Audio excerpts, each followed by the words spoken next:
Can you sit and tolerate the sensations of anger and sadness and pain and feeling tired? There's every piece of the experience.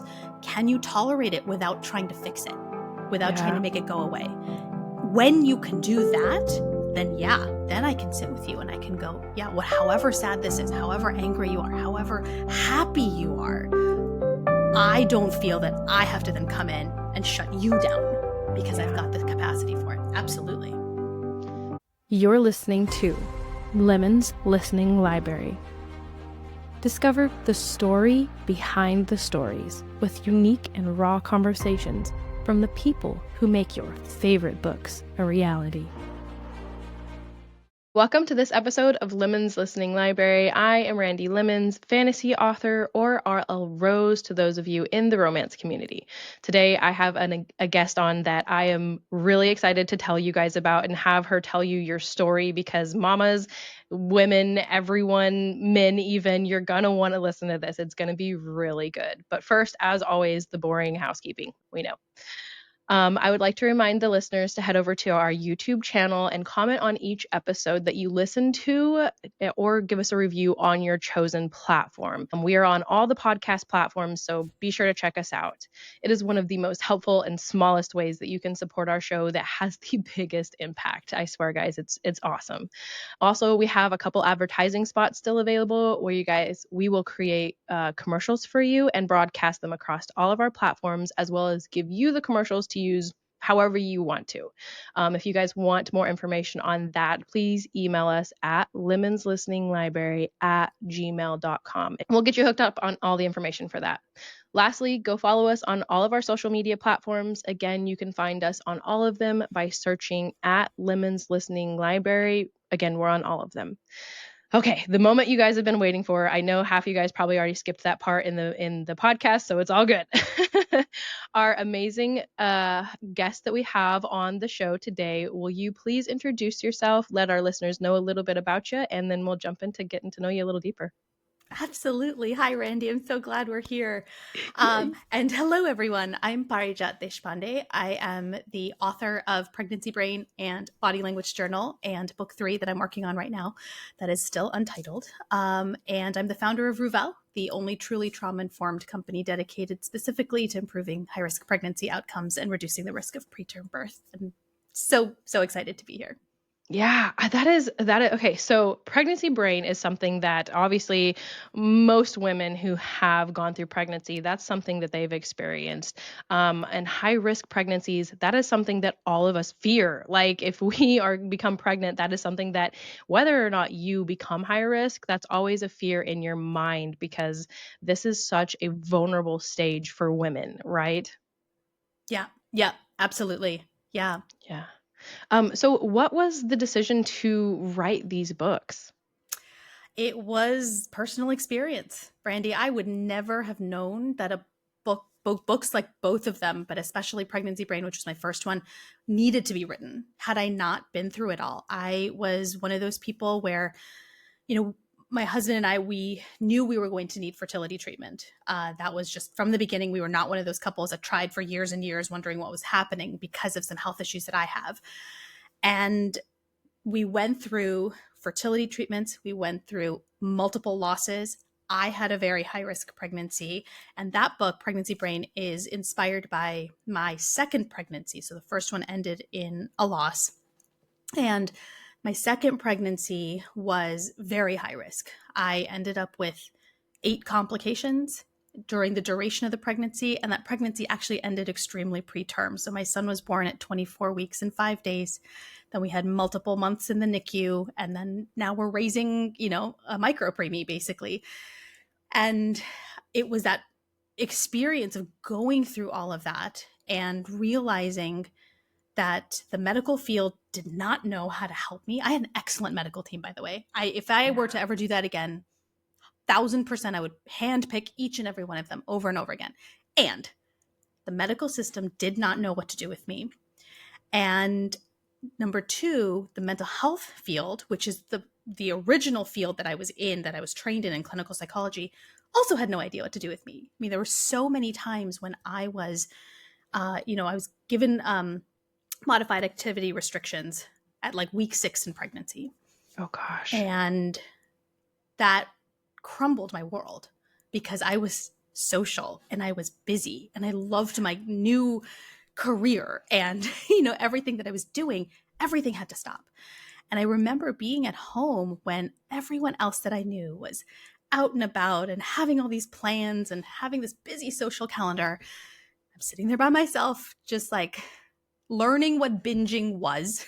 That is when I learned what it was. And I grew quite fond of it, let me tell you. Yeah. But I remember sitting there going, I am so stressed out. I am terrified of losing another child. And yet the medical field can only offer me medical treatment, but there's nothing else that they're helping me with to know how I can reduce my risk of losing this child. And the mental health field, well, I know exactly what they're going to say to me because I was that person.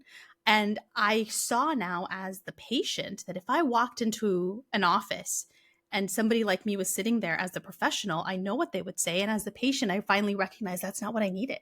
I did not want what I was trained to offer. Yeah. And so it was so much of that kind of thinking when I had all the time to do all this thinking to go, how is it possible that nobody's teaching us how to do what we can to reduce our risk? I consented to every medical treatment, don't get me wrong. When I landed in the hospital at 22 weeks and 4 days, 3 centimeters dilated, and I was told, you maybe got 72 hours, you're probably going to lose this baby. Oh my gosh.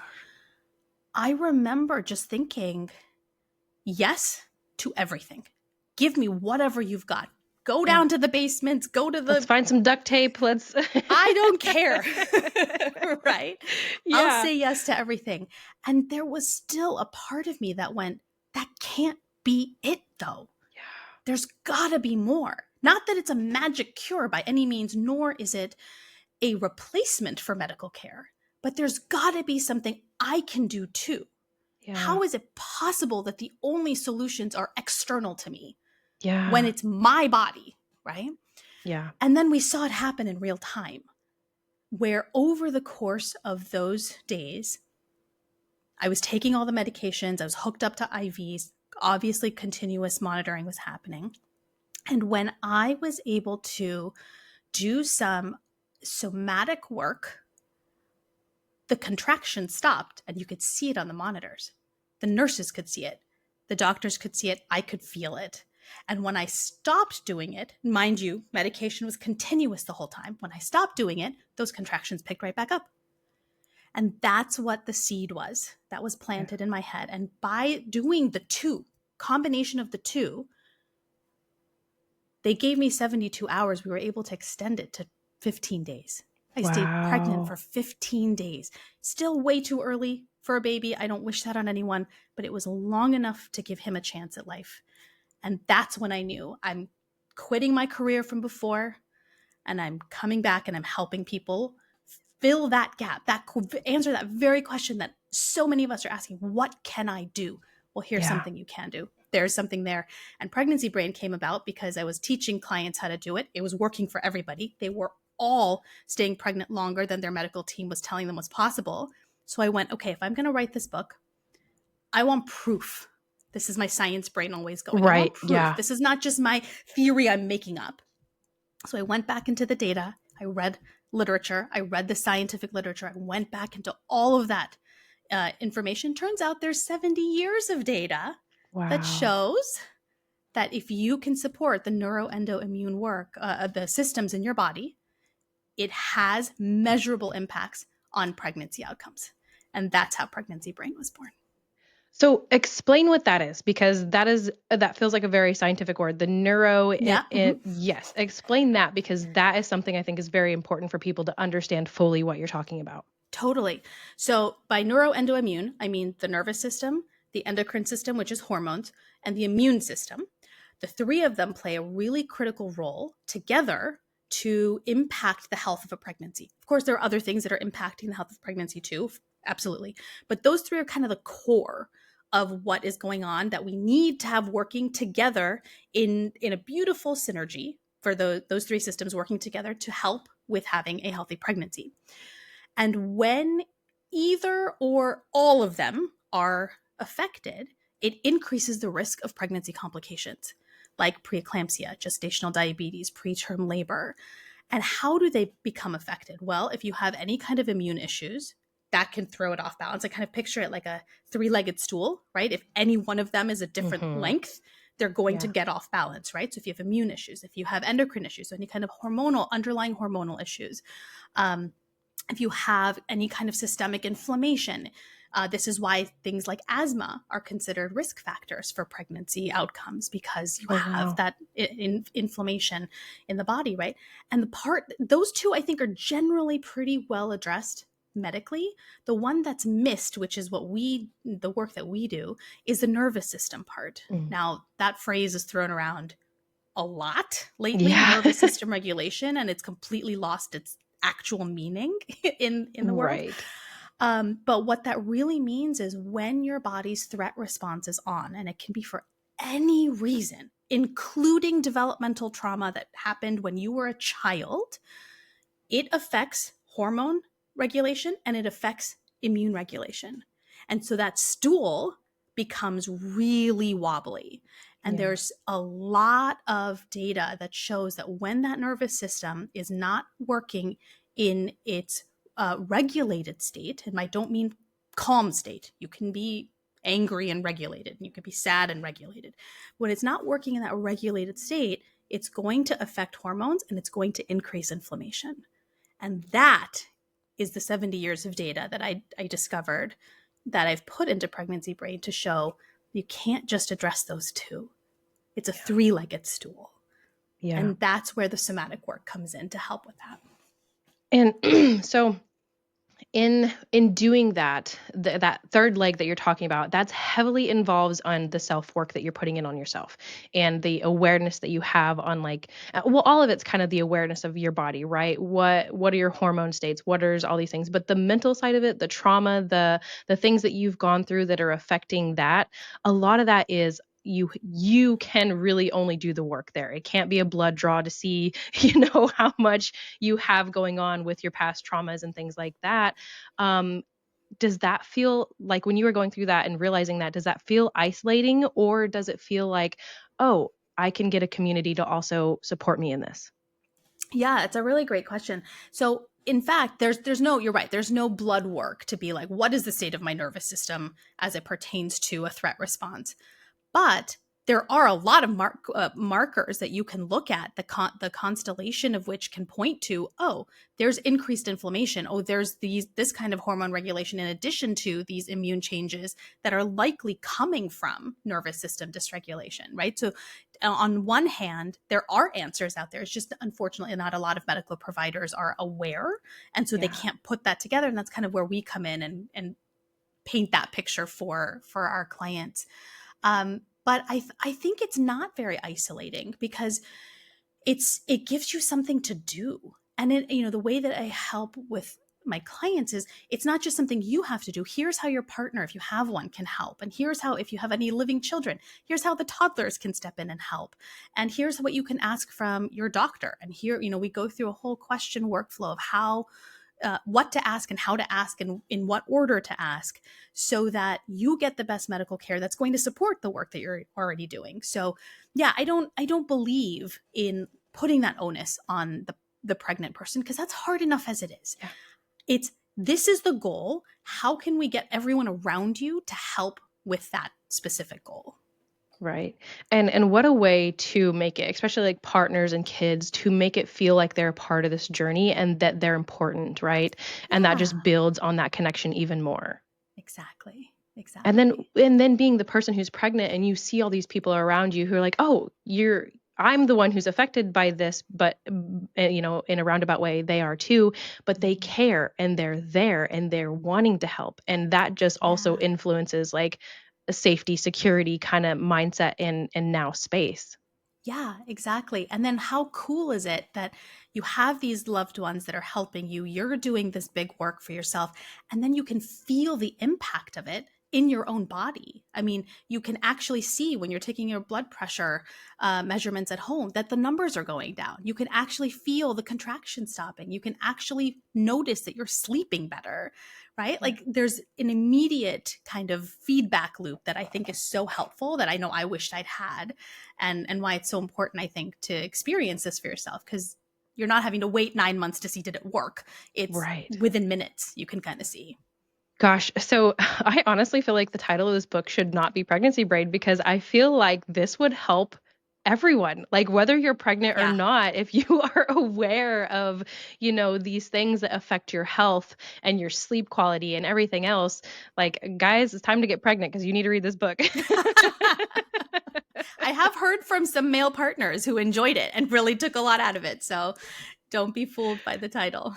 Yeah, that's awesome. And so everything kind of goes back to our mental fortitude, right? And our mental health, and the way that we choose, because I think awareness has a lot to do with it, and the way that we choose to go through life. So a lot of these situations, life is kind of happening to these people and they don't realize all the pain and the suffering is causing all these other things. But then when you develop your awareness and you start seeing it, that's where you can really pinpoint, what's going on.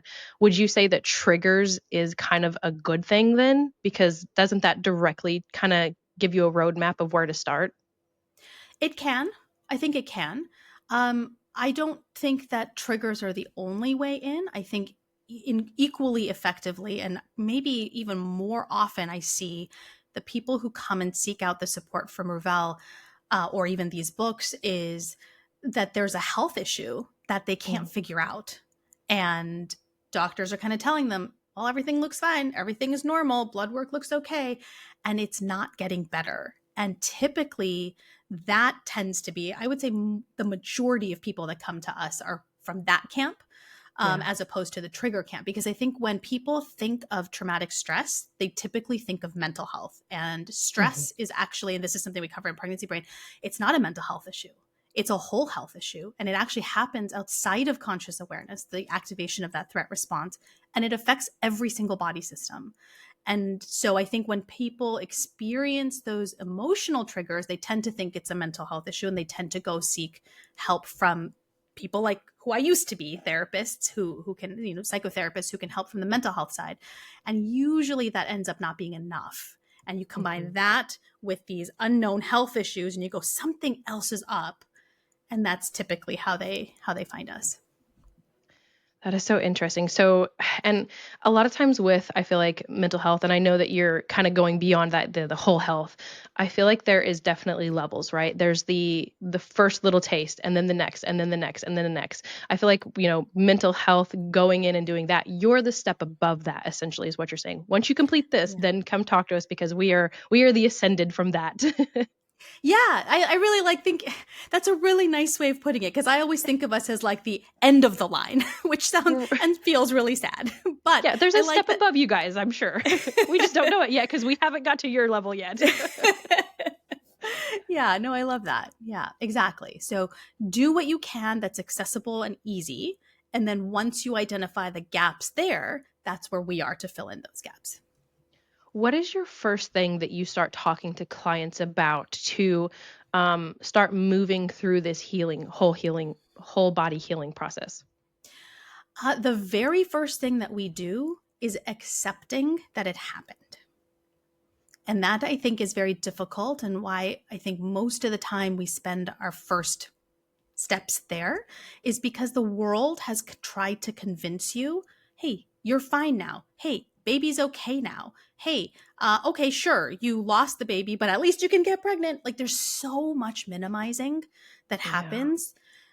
And even amongst professionals, right? They've heard these things from their doctors, like, hey, we can try again. Um, you know, be grateful that you made it this far. Even therapists and psychotherapists and psychologists, psychiatrists, they're saying things because they don't understand maybe the lived experience of it. And so there's a lot of minimizing that happens. And so a big part of our very first steps is, can we acknowledge that you have been through what you've been through in its entirety?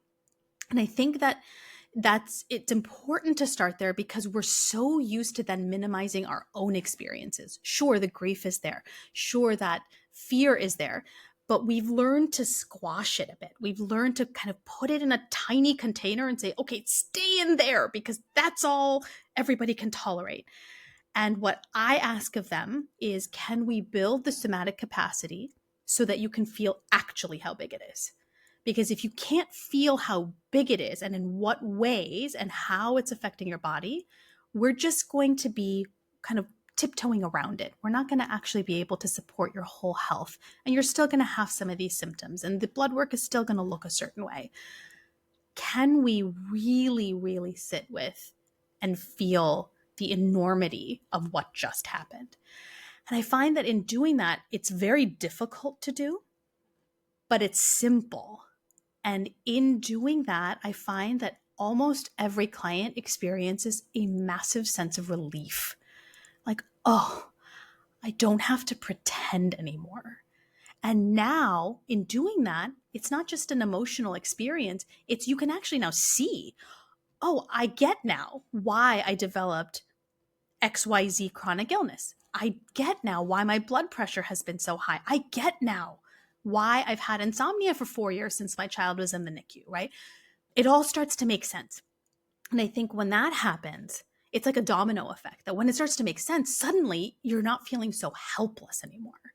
That there's now you see doors and paths in different ways that you didn't see before. And that I think is what cultivates the deeper work that we're able to do together. Yeah. You said something earlier, and I'm curious of your opinion on this. Do you feel like as a society we have developed, or we have kind of trained each other to have small bandwidths of acceptance for other people's emotions? And do you feel like if we allow ourselves to have bigger emotions, and not taking, that doesn't mean taking it out on people, that doesn't mean explosive, that means feeling it, like you said. But if we can allow ourselves to have bigger emotions and to not hide them from people, that will as a collective help raise the bandwidth that people have tolerance for bigger emotions. Absolutely. Yeah, absolutely. If I can't tolerate my own anger, then when you, Randy, are angry with me, I have even less capacity to handle that because now there's also the double layer of now it's affecting our relationship. If Yeah. I can't tolerate my own sadness, there's no way I'm going to be able to sit with yours when you're going through something sad. So yeah, I think what we need to do, I know you're using the word bandwidth. In our world, we call it somatic capacity. Can you sit and tolerate the sensations of anger and sadness and pain and feeling tired? There's every piece of the experience. Can you tolerate it without trying to fix it, without trying Yeah. to make it go away? When you can do that, then yeah, then I can sit with you and I can go, yeah, however sad this is, however angry you are, however happy you are, I don't feel that I have to then come in and shut you down because I've Yeah. got the capacity for it. Absolutely. That's an interesting concept. I have a lot of mothers on here, and people who talk about parenting and how their parents, whenever they had big emotions, the fear of their parents, like you said, not knowing how to deal with their own emotions in that concept, immediately shuts it down because they don't want to be the parent that doesn't know how to parent their kid or be there for their kid. So they're like, nope, you can't have that emotion because I don't know how to fix it. And I'm the Yeah. parent and I should know how to fix everything. Yeah. So like we are all operating on this. I'm doing the best I can, but I'm hurting the people around me because I'm not doing the work on myself. That is true. Yeah. Yeah. So you also, okay, I want to go back to, you keep saying, what did you use in place of my bandwidth? And can you explain that just a little bit? Absolutely. Somatic capacity is the phrase. And what that means is having the ability to tolerate the sensations of insert anything. And it really is anything, right? Can I tolerate the sensation of hunger without that triggering me to need to fix something? Can I tolerate the sensation of sleepiness? This is a big one that we see a lot with our clients who, especially if they delivered in the middle of the night, went into labor in the middle of the night, their water broke in the middle of the night, that the sensation of either drowsiness or being asleep or the almost the paralysis that happens when you're deep in sleep triggers actually the threat response. And so that's when we see people waking up or having trouble falling asleep, or they'll go, and then crash. Somatic capacity allows us to tolerate those sensations without those alarms going off and without us needing to try to do something to fix it. And that's kind of the bulk of the work at the beginning. Somatic capacity. Oh my gosh, that is that in itself sounds like playing chess. Like with someone who already knows the moves. Tell me but I'm more. sure I it's would a lot love more to hear. simpler. Well, it just so like, okay, if you have all these things, and especially a lot of these are subconscious things that are happening, like you said, if you're waking up in the middle of the night, that is 100% subconscious. There's no, as you're asleep, you're thinking there's a threat. I'm going to wake up so I can protect myself. Right. That so actually never happens. Yeah. There's never a thought that there's a threat. That never happens. But yes, carry on. Yeah. So I feel like you are playing chess against someone until you have someone else point out that you're playing chess. Like, hey, you're actually, someone is making moves against you that you're losing. So just the concept of like getting a hold of something that's so complex and then trying to understand how simple it can be. Because I'm sure from where you're standing, it's very simple because for one, you've moved through it and you've done it and you've practiced it. And then being able to then turn around and teach it to someone gives you a whole new perspective on the entire scope of it. Sure. And so from someone like me, it's like, oh my gosh, this is insane. And how can you even accomplish all this? But it's literally like chess. Like once you figure it out and you figure out the moves, it's not that complicated. Yes. Oh, I love that. You're right. And to add to that is we don't do the hard stuff first. There's a lot, you're right. There's a lot of complications and How do you a lot move of the factors. pawn? What is the pawn's move? Exactly. Step one. That's it. Right. Yeah. And we practice actually with things that are not even related to what happened before. The work that I do really falls under the umbrella of sensory motor somatic work. So when you hear with the word, I'm a somatic practitioner, that means anything related to the body. As a dance teacher, I could be a somatic practitioner. As a yoga therapist, I am a somatic practitioner, right? I'm not either of those things, but if I were. But under that umbrella of somatic, there's a lot of different types. And so the work that I do is specifically sensory motor. And what that means is it addresses all of our senses, and it addresses the way that we move or we don't move since the thing that happened. And what we start with really is very simple, because I am of the mindset we need quick wins. You've been through so much.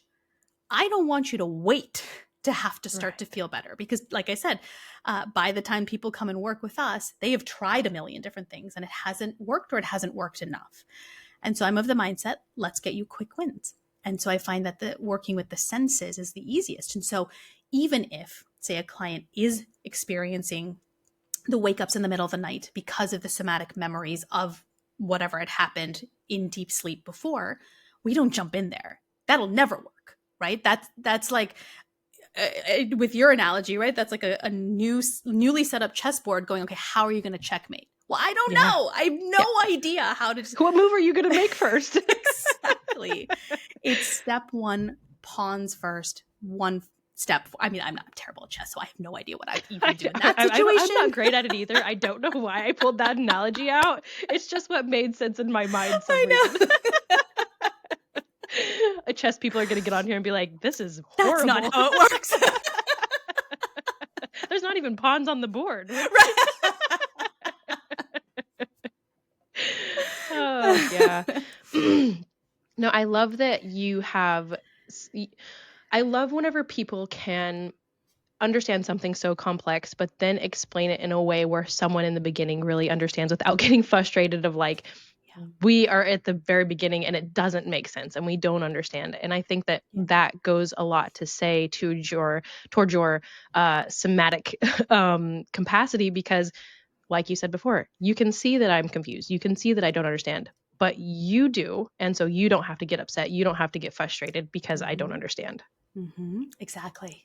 Yeah. I'm a walking advertisement for you on your ability to. You got this. You are doing it right now. But that goes to show that you have done the work and you're doing it. And I love that I love that you came from a place of mental health first Mhm. and doing that work, because it's crazy how life often sets us up to do the thing we're supposed to be doing. Right? It's Like, wild when you yeah, can see it. Yes. Yes. like if there was that piece not there, you would have felt the need probably to have people understand this thing that you went through and help other people, but there wouldn't be the knowledge behind it, or vice versa. You Right. have the knowledge and the capacity to help all these people, but the experience was missing. Yeah, exactly. Absolutely. And had I not been through this, I still would never have known. I never would have known that there were these missing pieces in prenatal care and that these were some of the missing pieces. There's a lot of talk in the, uh, and I'm glad that there is, of how many different ways maternal health care can improve in the United States. I mean, there's loads of ways we can do it, but this specific way, we don't talk about it, and I would Yeah. never would have known. Yeah. Did you feel when you were writing your book, do you talk about heavily about like your specific situation, or is it more, is it more of like a self-help book, or is there the emotions involved in your writing with it? Yeah, it's not intentionally. It ended up I wrote it as a narrative nonfiction. So I have a bit of my story. I do share some client stories from clients who were willing to share and have it be in the book, and then I back it all up with science, and citing all the studies that are proving what it is that we're seeing with both me and my clients.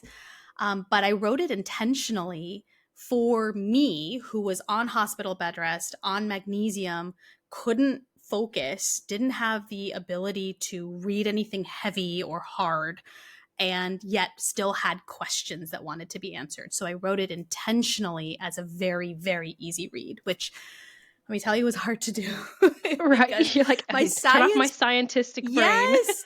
And it's so funny because there were so many times where I'd get so into it and I'd be writing and I'd be like, oh, this is so good. And then I'd run it by my husband, who is not from a science background. And he'd be like, I'm 3 sentences in and I'm losing it. Like, That is the I don't think it matters what genre you write. When the author knows the end of the story and they know the backgrounds and they know the characters, like, and we write stuff because we're like, oh, this makes perfect sense, yeah. and then other people read it, they're like, I don't I get don't what's get it. happening. That's relatable to all authors listening right now. Yeah. So what did he say? Was he like, babe, come on? Yeah, regularly. He's like, look, I know you love this. Sounds really interesting. I don't understand a word you just wrote. Like, dang it. So then I would go back and I go, okay, well, this is clearly the research I want to cite in this section. What story can I tell? Or how would I explain it to my husband as we're sitting on the sofa? Because he doesn't care who the authors of the study are or Yeah. what the methodology was. He doesn't care. What's the point, right? And so he was instrumental in making Pregnancy Brain be an easy read. So anytime I hear from readers like, oh, I got through your book in a night, or I was able to finish in 2 days, I'm like, that's you. That's Yeah, all yeah. you. Thanks, You helped hubby. make that happen. Exactly. So I have a question with your relationship with your husband, because Mhm. with what you just said, it makes me think of me and my husband. And so he is very logical. He is very Mhm. like, if there's steps, that makes him excited. If there's progress bars going by, oh my Mhm. gosh, he's jumping up and down. Me, I'm more of the emotional side. I'm more of the, let's just jump in and see what happens. So with you guys and having two very different mindsets, which I'm assuming his is very like kind of like mine, did it seem like you guys were speaking two different languages when you guys were like trying to move through a lot of this stuff? No, actually, we were very aligned in a lot of ways. We're actually very similar in how we think. So he may not be from a science background, but he is from an engineering background, and so he is Okay. very logical and technical, and in that way, and in some ways we butt heads because of that. Uh, and then, but he has a very, I think, gentle and open side too. And I think I will put words into his mouth, but I'm pretty sure I'm right about this. That I think what he experienced with our whole fertility journey, everything that we went through, is that he very quickly learned to trust my instincts. It's Yeah. my body that was going through it. When the first pregnancy ended as a ruptured ectopic, I knew something was wrong before anyone else knew, because obviously it's your body, Yeah. and having him see that repeatedly and kind of go, okay, I don't need an explanation from you. If you're saying something's wrong, let's get in the car and I'll take you to the ER.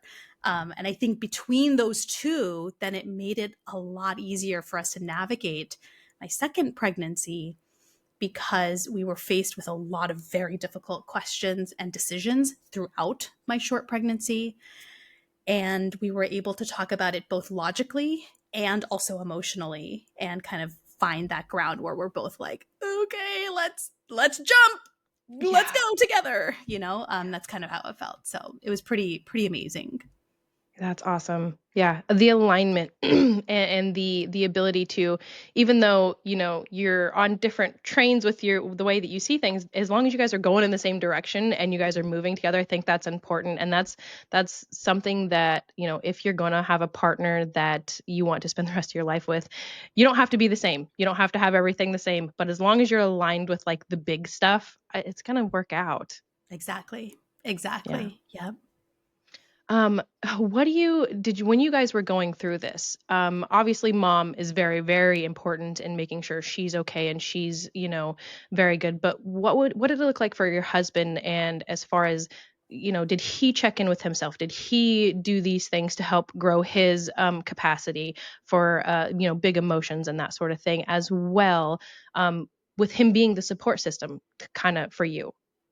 No. No, and to be fair, I, other than whatever I did when I was on bed rest to help extend the pregnancy, I didn't do a whole lot of it during the process either. I was so Yeah. new to it, and I didn't know what I was doing. I was following instinct, but I wasn't really thinking it through. So it was really afterwards, once my son came home from the NICU and we'd kind of settled into a routine about 6 months in, that we both kind of looked at each other and went, whoa, there's a lot to clean up here. There's been Gotcha. explosions in our life. This is Yeah. not how we expected to start our journey as parents. I think we need to deal with this. Yeah. And so we started with a therapist. We went straight into the world that I was the most familiar with. And while she was lovely, I recognized too the challenge of working with somebody who's not familiar with that world. That when I'm coming and to a session and looking for support, I don't want to be spending half my time telling you what each of these acronyms mean and what the Yeah. purpose of that was and why was that decision presented to us at that time. And so Right. these were all the pieces that came together of like, okay, we need to have a place where that language is in common with who Yeah. I'm working with, and so I too had to max out the ability of traditional psychotherapy to go, wait, there's got to be something else here. So I dove into training in sensory motor work and psychoneuroimmunology, and just kind of through the brain got into the body and went, Yeah. here it is. Okay, so the way that you just explained that, so that just makes this feel so much more powerful from your standpoint. So not only were you in like this is war zone in this area of our life right now, like things have just exploded everywhere. Um, but I see that there is some steps that people could take to have a better life, to go through this differently than what I did, and I don't mean a better life. I just mean like go through this without having to hit all the hurdles you did. Mm-hmm. The capacity to expand your awareness beyond just you in those moments means that you have to kind of let go of like the anger or any frustration of like, why didn't I have this for me? Why Mm-hmm. wasn't this available to me, and why am I having to be the person who cleans up the mess and didn't have that whenever it went bad, didn't have this Mm-hmm. support, didn't have these. So what you're doing and what you have done, it's such a feat to your capacity as a human, because not a lot of people can be like, this happened to me and it was horrible. I see the steps that could have made it better, and I'm going to work through them to make sure other people's lives don't look like mine. That's very kind of you to say. Thank you. Yeah. That Yeah. means a That's a lot. big thing to take on. Yeah. I feel the weight of that some days, sure. like, I know, I lived it. No, but I had never thought of it that way. I think you're the first person to say that to me. So I take that in, and I'm going to sit with that. Thank you. I appreciate you seeing that. Yeah, yeah. And that's what I wanted to say, because that's a testament to people who want to work with you, because it's coming from a place of like, you could have been bitter. You could have been sad. You could have been angry, but you turned all of that. And if you did even feel that, you turned it into motivation of like, I don't want anyone else to feel like this. Yeah. So gosh, that's amazing. That's very kind of you to say. Yeah, yeah. Writing this book out, I know you were kind of very in, sluggish mode mindset with everything, but did it feel like once you had it all written out, did it feel like kind of like a breath of like, there's my story. There's everything I've went through. There's my trials and tribulations. And was it healing just writing it on its own?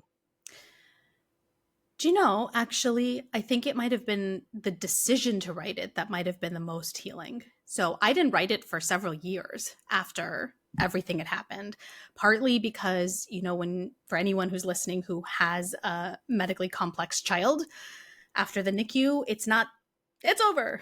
Yay. It's hard. It's very hard for a very long time. So we were busy. I was very busy, and the idea of a book it was not my idea. I'll be very honest. There was a NICU nurse, this lovely Irish woman, fire engine red hair. I can still picture her. That one day I was holding my son in the NICU, beautiful sunshine coming through these floor to ceiling windows. And she comes and just stands next to me. She's not even looking at me. She goes, you should write a book someday. Oh And my I just gosh. looked at her and I'm like, what? No, I have nothing to say. I could never fill a book. And she planted that seed, and it took years for me to go, oh, oh, I see it now. Wow. And I resisted it. Even if I'd had the time and the capacity and the energy to write it sooner, I didn't. I Right. was like, I'm not an author. That's not me. That's my grandmother. That's not me. I don't have anything to say. I'd write this down. I'd be done in 3 pages. And so it took a long time. And I think it took working with many clients for me to go, I'm not writing this book for me. I am writing this because what I experienced is not unusual. What my clients are experiencing is not unusual. There's actual data to explain what's happening. And so I wrote it for the readers. I wrote it for the person who needs to know this, but either doesn't know that they can work with me, maybe can't afford to work with me, don't have the time to work with, whatever it is. And at the end of the day, I'm only one person. And so even if I work with as many people as I possibly could, there's still more that I could help that I can't by working with them privately. Yeah. That's why I wrote the book, is for those people. And I think once that shifted, and maybe it's what you had just put words to, is that I recognized that I didn't know it in those words, and it's not even coming to me, it hadn't come to me in those words until just now, but maybe that's what the realization was, is I have something to offer that I know can help. And not that it makes anything I've been through make sense or have a reason. I don't believe that at all. But I'm making a purpose out Yes. of what I've been through. I'm creating that purpose so that others can. So I think that the decision to write it was probably the most impactful for Yeah. me. And then, I had to decide how much of my experience I wanted to put in the book, which was not everything. I think it's maybe 50% of what I've been through, because it was a really horrific time, I'll be very honest. And I Yeah. wanted the book to be inspiring. Yeah. And if I shared everything that I went through, it would have been really depressing and scary for people who've never been through it. What space do you have for that depressing stuff? Because like you said, you can't just ignore the darkness. That's a part of the Mm-hmm. experience. That's right. But just like this podcast, I always want things to be very inspirational, at least by the end. We can get dark and deep and gritty, but Yeah. there's a overcoming the hill aspect to it. But Yeah. what do you do with the dark stuff? I have done a lot of work personally to learn to have the capacity for the dark stuff and know how to ask for the space for it. So, and then to learn what my personal boundaries are around it. So I'll share very, very honestly that outside of maybe 2 or 3 people in my life, I don't go to baby showers. They're too painful for me. Yeah. And it's not just painful in the sense that I don't want to feel the pain. I still feel the pain when I'm at home and not at the baby shower. But Yeah. it's that I can't be there and mask how I'm feeling, because that's not fair to me nor to the person who's being celebrated. Yeah. And so I've learned to create those boundaries and really learn to accept that that doesn't make me a bad person. It doesn't make me a bad friend, and that the people who are in my life now fully understand. And so I'm grateful for the invitation to know that I have a space at that table or in that at that place, at that event, and also know that people themselves have the capacity to understand that it's too painful for me. Um, and so I let myself have those moments, and I let myself have those days. You know, when I hear about friends getting pregnant or passing that 24-week mark, just kind of breezing through, and it's like, yeah, that sucks. That sucks that I'll never know the Yeah. other side of that. And I give myself that space to be there without going, no, it's been so long. You got to get over it. Uh, I'm really mindful of what I do with that, with all of that. Yeah. That reminds me, what you just said reminds me of a book I read, The Mountain Is You. And she talks about how, and you've mentioned this too multiple times, how you can have the anger or the sadness and you can feel that emotion, like even in the moment of a conversation. Like you can, like, your kids are irritating you and doing something that really upsets you, and you can be upset, but the way that you talk to them, the way that you choose to come off to them doesn't have to be that. And I think that Yes. that's an interesting tool to learn that you have the capacity of wielding. Mm-hmm. Yeah. Yeah, exactly. Yeah, I like that. And the boundaries things is very important too. I think boundaries, um, and learning how to be selfish, not in a way of just being a dick, but like you're Yeah. important. Like, Yeah, absolutely. yeah, Absolutely. And it comes from, you know, a place of how the question that has shifted in my mind is not, do I want to go to the baby shower or not, but it's, how do I want to show up for this person? yeah, And can I show up that way at the baby shower? There are, like I said, there are a handful of people where I do believe I can. yeah, Everybody else, I know I can't. But then I'll do something else instead. I'm not ignoring their pregnancy. I'm not going to take out my anger or my hurt or anything that I don't get to do what you're getting to do. But it's more of, how can I show up the way that I want to for this person? And it yeah, may not be in the form of an event or something like that. It might be in the form of a one-on-one conversation where I get to just sit and talk, and it's quiet and there's space for both of us, you know, or so, you know, whatever it is. I think that helps with that selfishness that you're talking about, that it doesn't yeah, feel harmful or it doesn't feel like I'm taking it out on somebody else. That it's just, how can I do it differently that'll feel good to yeah. both of us? There's an interesting thing around boundaries that I feel like a lot of people have this desire that when they have a boundary come up for themselves, they need to also then explain their boundary to other people or like give all Mm. their reasonings or and a lot of times I don't think that's needed. I think you can have the boundary without having to over explain it. And sometimes over explaining it, like I imagine in your situation, if you were to explain to the mom, I can't come because of this, that's almost more hurtful to them and pulling them Mhm. into that Yeah. space with you. There is the ability to be in that space without pulling other people into it with you. And Yes. just a simple no, I can't come, or I appreciate the offer, like that's enough. Yeah, it's enough. Exactly. And you trust that the relationship has the capacity to hold that. And sometimes the answer is no, and the relationship cannot. And that's real too. You know, Yeah. that's a very real loss that does come with learning. Honestly, like, at the more somatic capacity you build for yourself, the easier it is to place boundaries. And the easier it is to place boundaries, the easier it is to recognize which relationships can honor that and have the Yeah. capacity for it and which ones don't. And that's very real. That is part Yeah. of the process too. Yeah. I like that. And also, when you say no, before you like try to give them the big explanation, if they have questions, if you try to answer them before they have questions, you're taking away their voice too. Like if you I just say love that. no and just leave it at that, if they have questions, they'll come to you, and that builds the relationship. That gives the Yeah. opportunity for the relationship to grow. But Yeah. if you over explain, they don't get that opportunity to build that relationship. Yeah. I love that. I love that. Oh my gosh, I love these. This is great. This is fantastic. You are amazing. Oh. Um, so with all of this studying and everything that you've done, what do you think needs to change in the medical community to better support high risk pregnancies? I think we need to have a space where we recognize all kinds of social determinants of health, all of them. And that includes supporting the neuroendoimmune triad. It, I think that is the biggest thing that's missing in prenatal care, in reproductive care.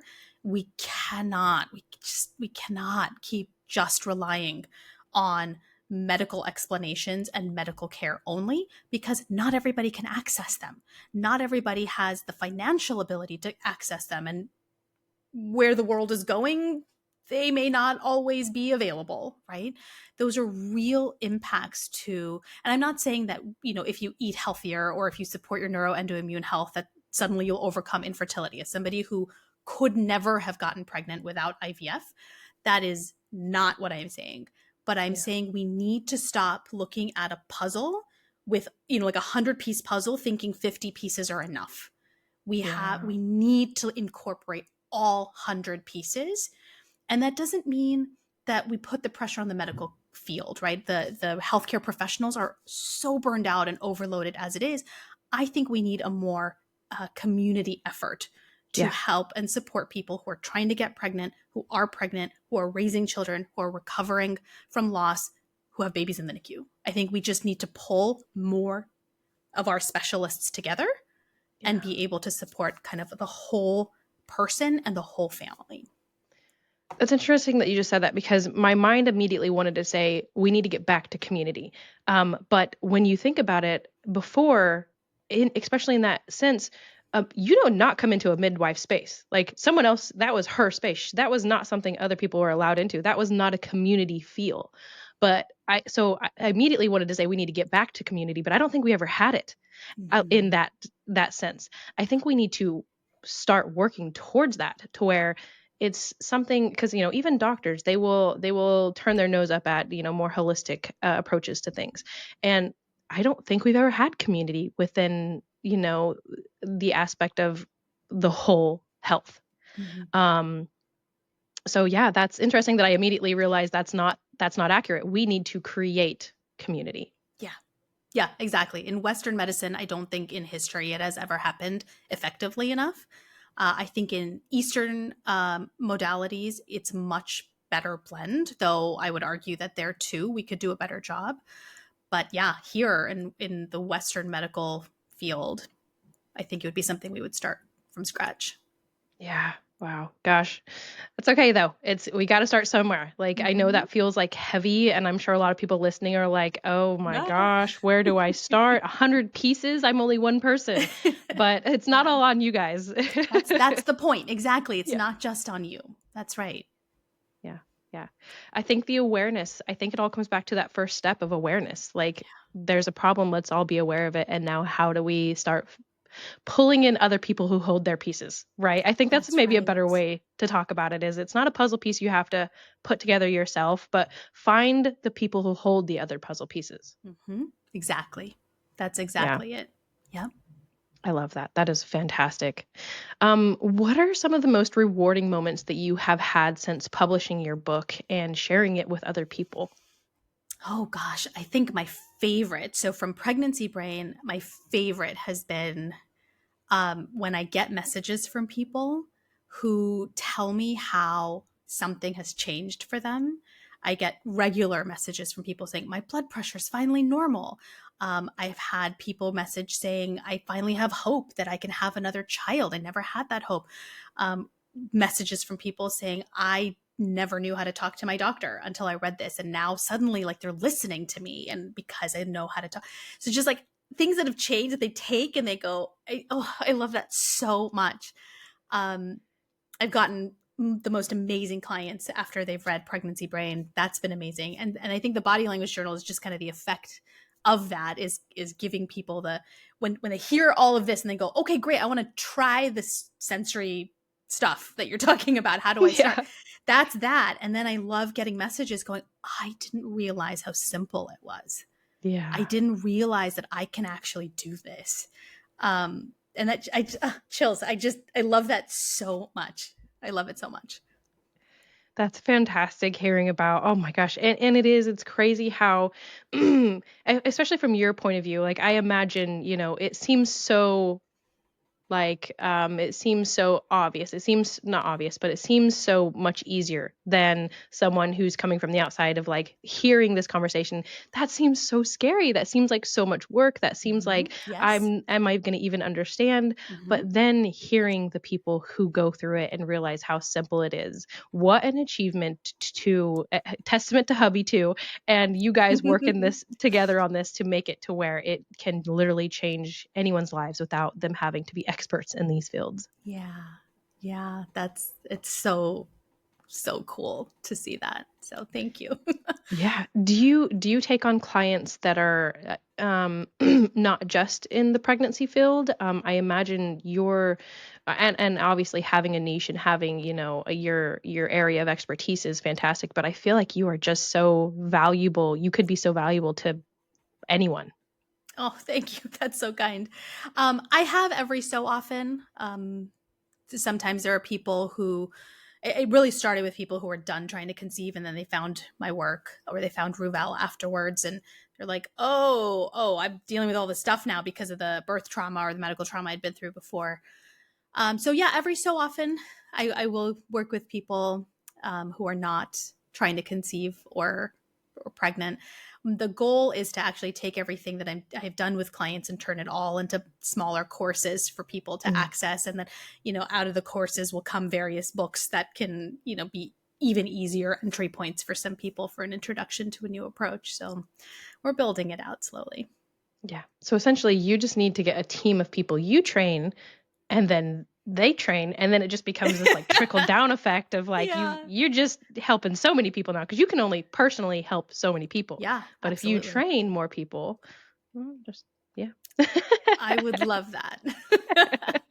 All right, coaches, we've got some information for you guys to go to get some get some expertise and mentors. Do you have any new projects that are coming out beyond this, or what does it look like from here for you on building your empire?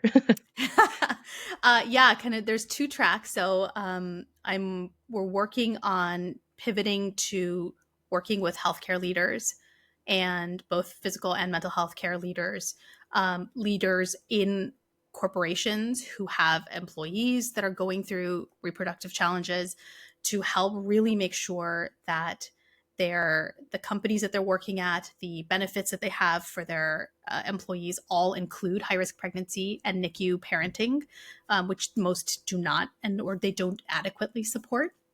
So we're doing that. We're doing a lot of trauma informed and trauma responsive leadership training for healthcare workers on how to talk to patients, what to say, what not to say. And a lot of that, as you can imagine, based on the conversation we just had, a lot of that starts with their own internal work. Like, we cannot show up and call ourselves trauma informed if we have not built the somatic capacity and completed the threat cycles from our own traumas. We can't do it. Yeah. That cannot become a new buzzword that we just throw around and go, I'm trauma informed, but Yeah.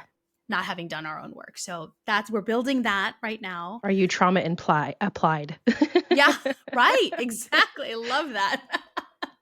Yeah. So we're building that. And then personally, I'm working on my third book on recovering after pregnancy loss. So that's what's on the Um, table. that's a lot. That is just thinking about and that's a great, like, and that's almost exactly like what I was saying. You can only help so much people, but if you go to the leaderships in these different areas and Mm-hmm. help, that is exactly what I was saying. You're just going to trickle down and touch so many people. Yeah. Um, my follow-up question and my more curiosity question for all of this is, have you reached back out to the nurse who gave you this little breadcrumb and like sent her a book or anything? I did. Yeah. I sent a book Yes. to A lot of our NICU nurses, her included, and all the providers in my medical care team, and just went, you made this happen. Yeah, yeah. That was when you said that, I was like, what? Exactly like we were talking about, the little pieces that need to line up. If she had not been there, again, you had these 2 steps to make this beautiful thing, but you still needed that third. And it might have happened, way later down the line. It might have Yeah. been something that eventually came about, but planting that seed means it happened sooner to reach the people it needed to. Yeah. Yes, I am forever grateful to her for saying it, even though I thought she was out of her mind that time. But she You could know, see something I couldn't see yet. Yeah, that's what I was gonna say is I imagine she probably and writing a book from your point of view and your stance with all of the degree and the training that you have is fantastic. But moms in general who go through something so traumatic, I feel like that might be something that she like if a mom has a heavy thing on their shoulders, saying that to them too, because like, hey, you should write a book about this. Mm-hmm. And then that's probably what she just, I'm not taking away from your experience, but she's probably her own little, Master Miyagi who's just going around and yeah, that's awesome. I love that. Where can we find your book and where can we like listeners who are interested in keeping up with you on social medias and kind of just keeping tabs on what you've got coming up? Yeah, so both books are available through our website, ruval.com/shop. You'll see the Pregnancy Brain link at the top, or if you go through our shop, you'll find the Body Language Journal available there too. That one, Body Language Journal, we're just selling ourselves. We didn't distribute it through Amazon or anything, but Pregnancy Brain is available everywhere. You can request it through your library and all. And the best way to stay in touch, honestly, right now is to become a Perks member at Ruval. It's just you sign up for our newsletter. You get an email about once a week, sometimes once every 2 weeks. But if you wanted to be on social media, I'm at healthy.highriskpregnancy on Instagram and Threads. Awesome. Wow. Gosh, this has been amazing. And I have one final question to ask you before we kind of close everything up. If you could tell someone who's experiencing a high risk pregnancy one thing, what would that be? You have more power than you realize to influence the course of this pregnancy. And I don't let anyone tell you otherwise. It's not magic. It's not woo. There's actual science behind it. You have the power. And when or if something goes sideways, it's not your fault. That is fantastic. Oh my gosh. Thank you so much for doing this. This is, especially our listeners, this is going to be a very fresh and new episode because we don't have people on who talk about this kind of stuff. And I think it doesn't matter what background our listeners are coming from. This is going to have something in it for everybody. I love that. Thank you so much for having me, Randy. This was lovely. I'm so glad to meet you. Yeah, of course. All right, guys. Thank you so much for listening to this episode of L3. We'll see you on the next one. Hey guys, thanks for joining us on this episode of Lemons Listening Library. Remember, every story has a journey, and every journey deserves to be heard. Keep reading, keep writing, and keep listening.